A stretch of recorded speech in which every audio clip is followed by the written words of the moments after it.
Le jour où tu changes, où tu transformes ton salaire ou ton revenu en système, ta vie financière change. Jusqu'ici, nous avons établi deux faits simples. Le premier fait, c'est que travailler dur ne suffit pas pour s'enrichir. Tu bosses dur, on te dit travailler dur, travaille. Ça ne suffit pas pour t'enrichir. Le deuxième fait, c'est que ceux qui s'enrichissent ne travaillent pas forcément dur, ne travaillent pas forcément plus. Ils travaillent avec une méthode, ils travaillent avec une stratégie, ils travaillent avec une organisation. Ils travaillent avec méthode. Maintenant, parlons de la partie la plus importante, c'est-à-dire comment transformer un salaire, un revenu, ce que tu gagnes en un système. Parce que tant que ton salaire, ton revenu reste un simple revenu, il te nourrit, mais il ne te construit pas. Il va te donner à manger. Si simplement ton salaire ou ton revenu est simplement un revenu, il ne va pas t'aider à te construire. Il va te nourrir, certes, mais il va te nourrir pendant combien de temps? Un système, donc, c'est quoi? C'est un mécanisme qui fonctionne même quand tu ne réfléchis pas. Même quand tu es fatigué. Même quand tu n'as pas envie. Je reprends. Un système, c'est un mécanisme qui fonctionne même quand tu ne réfléchis pas, même quand tu es fatigué et même quand tu n'as pas envie. Ça a été prouvé toute la vie par des hommes, par des femmes qui ont testé cela. Et Claude Hopkins dit ceci: ce ne sont pas les coups de génie qui enrichissent, ce sont les processus répétables. Ce ne sont pas les coups de génie, les coups de miracle qui enrichissent, ce sont les processus répétables. C'est quelque chose qu'on peut répéter tout le temps. La première étape donc, c'est de donner une mission à chaque franc, à chaque dollar ou à chaque euro, quelle que soit la monnaie, quelle que soit la devise que tu gagnes. La majorité des gens reçoivent leurs revenus, reçoivent les salaires et le laissent décider à leur place. L'argent arrive, les dépenses attaquent et ce qui reste s'évapore, ça disparaît. Un système commence toujours par une règle simple. Chaque franc doit avoir une mission avant d'être dépensé. Chaque euro, chaque dollar, chaque franc CFA doit avoir une mission précise avant d'être dépensé. Consommation, épargne, construction. Est-ce que tu sais répartir ça? Ce franc, c'est pour épargner. Ce franc, c'est pour consommer. Ce franc, c'est pour investir. Ce franc, c'est pour construire quelque chose de durable. Si un franc, un dollar, un euro n'a pas de mission, il est condamné à disparaître. It's condemned to disappear. Il est condamné à disparaître. Donc, pour cela, il faut donner une mission à chaque franc que tu gagnes. La deuxième étape, c'est d'automatiser ton épargne. Il faut automatiser. J'en parle tout le temps, ou depuis que vous avez commencé à me suivre, il faut automatiser. Ne jamais compter sur la volonté. Jamais. Il ne faut jamais compter sur ta volonté. Ce sur quoi tu peux compter, c'est que tu as ton compte d'épargne et chaque franc qui rentre, tu automatises. Dès que ton salaire tombe, tu sais qu'il y a 10%, il y a 15% qui doivent être virés sur ton compte d'épargne pour l'instant qui va servir peut-être à investir par la suite, mais il faut automatiser. De sorte que ce qui reste sur le compte principal sert aux dépenses quotidiennes. On va en parler dans d'autres vidéos. La volonté, elle est instable. Le système, lui, il est fiable. Tu as automatisé. Dès que le revenu tombe, automatiquement, Imaginez, tu as un revenu de 400 000, de 500 000, d'1 million, où tu fais des affaires et tu sens qu'il y a des entrées d'argent. Dès que ton salaire, dès que ton revenu, tu as fait ton bilan à la fin du mois, tu as eu un revenu ou un bénéfice pour ceux qui sont commerçants, qui sont dans les activités, tu as eu 500 000 francs comme revenu net. Qu'est-ce que tu fais? Tu te dis, bon, je vais épargner 100 000 francs, je vais épargner 50 000 francs. Tu dois automatiser ça. C'est pourquoi sur les comptes Mobile Money maintenant, vous voyez des coffres forts pour sécuriser. Mais dès que le salaire arrive, une partie doit être mise de côté automatiquement.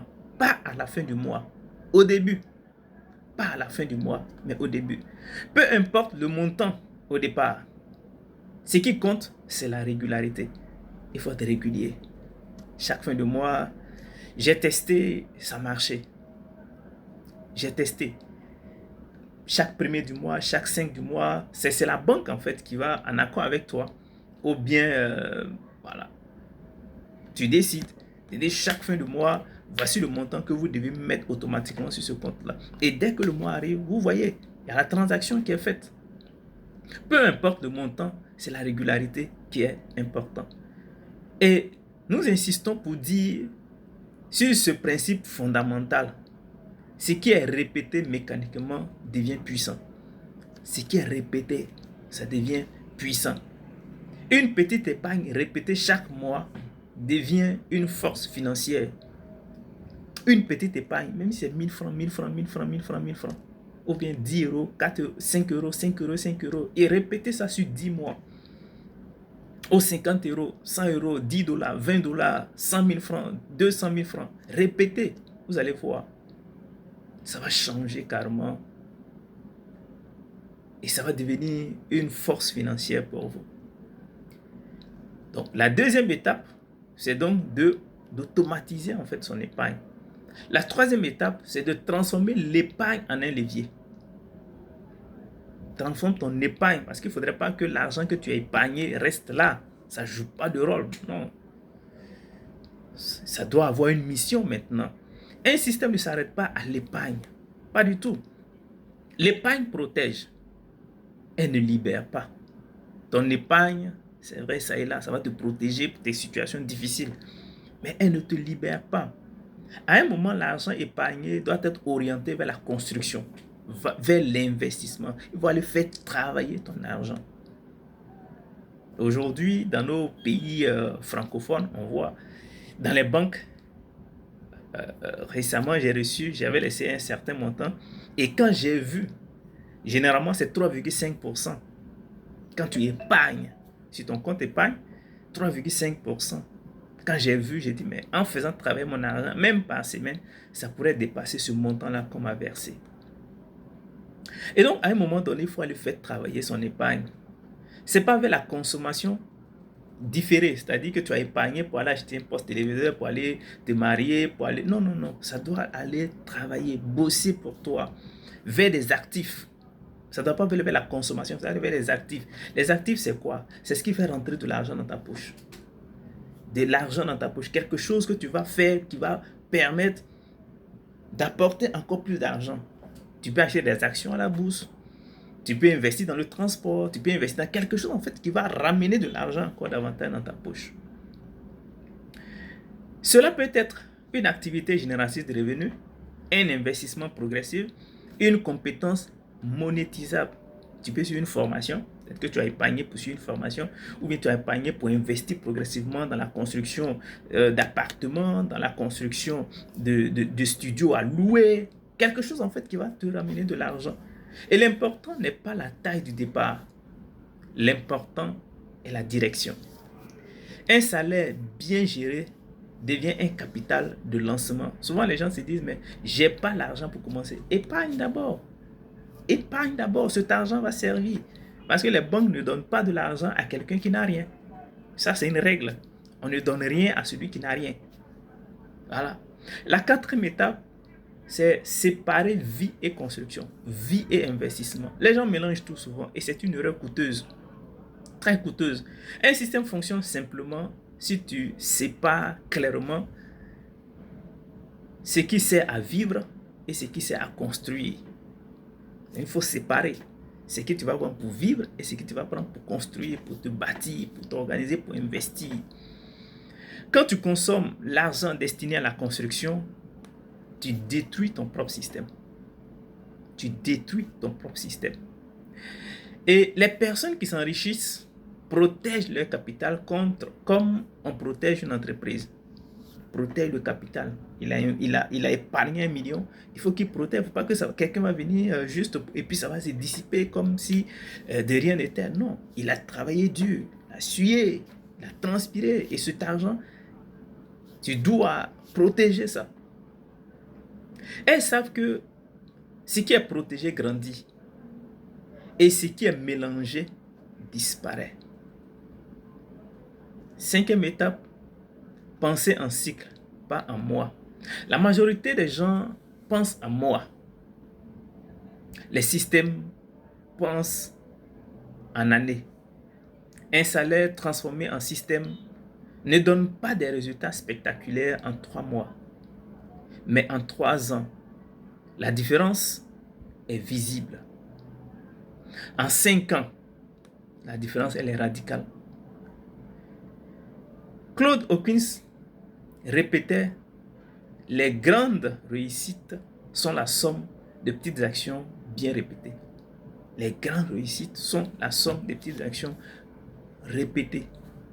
Le système ne te rend pas riche rapidement, elle te rend libre durablement. 6e étape, il faut améliorer le système par les efforts. Quand les gens ont des difficultés financières, elles cherchent à travailler plus. Les gens stratégiques, ceux-là cherchent à améliorer le système, augmenter légèrement l'épargne, réduire une dépense inutile, optimiser un revenu complémentaire. Un système se perfectionne et ne se subit pas. C'est clair? Un système, il se perfectionne. Il y a quelque chose qui ne va pas. Vous voulez augmenter votre épargne? Réduisez une dépense et faites-le. En conclusion, il faut retenir que si tu fais une chose aujourd'hui, ne cherche pas à gagner plus immédiatement. Cherche à organiser mieux ce que tu gagnes déjà. Un salaire sans système disparaît. Un salaire avec un système devient un outil, devient un instrument. La liberté financière dont nous parlons sur cette chaîne n'est pas une question de chance. C'est une question de structure. C'est une question d'organisation. C'est une question de structuration. Si tu veux apprendre à transformer ton salaire en système, abonne-toi à cette chaîne. Nous avons beaucoup de choses à vous partager. Ici, on ne promet pas des raccourcis.